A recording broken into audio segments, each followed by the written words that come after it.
நம்ம திருச்சியில் நீங்கள் இந்த பெரிய கடை வீதி ஸோ அந்த பக்கம் வந்தீங்கன்னாக்கா 9 மணிக்கு மேலே ஸோ பார்த்தீங்கன்னா எங்கே பார்த்தாலுமே உங்களுக்கு கையேந்தி பவன்கள் நிறையா இருக்கும். ஸோ அதில் பார்த்தீங்கன்னாக்கா நீங்கள் 9 மணிலேருந்து நைட்டு 1 மணி வரைக்கும் உங்களுக்கு தேவையான ஃபுட்ஸ் எல்லாமே இங்கே வந்து கிடைக்குது. ஸோ சைவ பிரியர்களுக்காகவும் கையேந்தி பவன் எல்லாமே இங்கே வந்து நைட்டு 9 மணிக்கு தொடங்கி 1 மணி வரைக்கும் நிறைய வியாபாரங்கள் நடக்கக்கூடிய ஒரு நல்ல டேஸ்டியான ஃபுட்ஸ், அதாவது ஸ்ட்ரீட் ஃபுட்ஸ் எல்லாமே இந்த இடத்துல கிடைக்குது. இப்போ நாம் நிற்கிற இடம் என்ன அது அப்படின்னு பார்த்தோம்னாக்கா பாவா கடை. அதாவது இந்த பாவா கடையோட ஸ்பெஷல் என்ன அப்படின்னு பார்த்தோம்னாக்கா பொடி தோசை. ஸோ அதோட மட்டும் இல்லாமல் இங்கே பார்த்தீங்கன்னா அந்த அடை அவியல், அப்புறம் அடை அவியல்லையே பொடி போட்டு ஸோ அந்த மாதிரி, அப்புறம் பட்டர் தோசை, இந்த மாதிரி தோசையில் நிறைய வெரைட்டிஸ் அந்த கடையில் நமக்கு கிடைக்குது.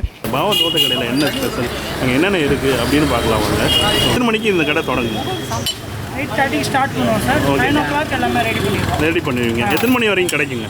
12 o'clock வரைக்கும் சார். 12 o'clock வரைக்கும் என்னென்ன இருக்குது இங்கே ஃபுட்ஸ்? இங்கே பிடிச்சதுன்னா 15 வெரைட்டிஸ் இருக்குது சார். ஓகேங்க, 15 வெரைட்டிஸ் இருக்குது சார். ஓகே, அதெல்லாம் என்னென்ன இது சொல்ல முடியும்? எல்லாமே டிஃப்ரெண்ட்டாக இருக்கும் சார். டிஃப்ரெண்ட்டாக தோசை வெரைட்டியில் 6 வெரைட்டி. ஓகேங்க. ரெகுலர் ஸ்பெஷலில் 2 வெரைட்டி. ஓகேங்க. இடியாப்பம் ஸ்பெஷல். ஓகேங்க. தேங்காய் பாலோட. ஓகே. அப்புறம் அடை.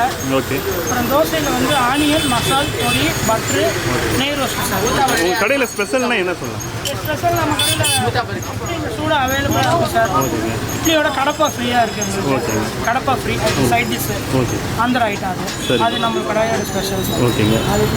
இந்த கடையில் பார்த்தோம்னாக்கா உங்களுக்கு வந்து நிறைய டிஃப்ரெண்ட்டாக சாப்பிட்றதுக்கு நிறைய வெரைட்டிஸ் இருக்குது. குறிப்பாக சொல்லணும்னா இந்த கடையில் வந்து இந்த அடை அவியல் வந்து ரொம்ப ஃபெமிலியராக, ரொம்ப டேஸ்ட். ஸோ இந்த கடை வர கஸ்டமர்ஸ் வந்து ஒரு தடவை சாப்பிட்ட பிறகு திரும்ப அந்த அடை அவியல் ரிப்பீட்டடாக கேட்கக்கூடிய நிறைய பேர் கஸ்டமர்ஸ் வராங்க. அதோட பார்த்தீங்கன்னாக்கா அந்த இட்லிக்கு வந்து இந்த கடப்பா அப்படின்ற ஒரு சைட் டிஷ் கொடுக்குறாங்க. நம்ம எப்படி சட்னி, சாம்பார் அதெல்லாம் சாப்பிட்றோமோ அதேமாரி இந்த கடப்பான்றது இந்த ஆந்திரா டிஷ்ஷுங்க. ஸோ இது வந்து இட்லியோட நம்ம அந்த சுட இட்லியோட நம்ம அதை சாப்பிடும்போது உங்களுக்கு வந்து அதில் ரொம்ப ஒரு டிஃப்ரெண்ட்டான ஒரு சுவையாக இருக்கும். அந்த இட்லியை வந்து நீங்கள் 2 இட்லி தான் சாப்பிடுவீங்க அப்படின்னாக்கா மேலும் நீங்கள் வந்து 5 இட்லியை சாப்பிட்றதுக்கு வாய்ப்பாக இருக்கும். அந்த அளவுக்கு அது சுவையாக இருக்கும் அப்படின்னு அவர் சொல்கிறாரு.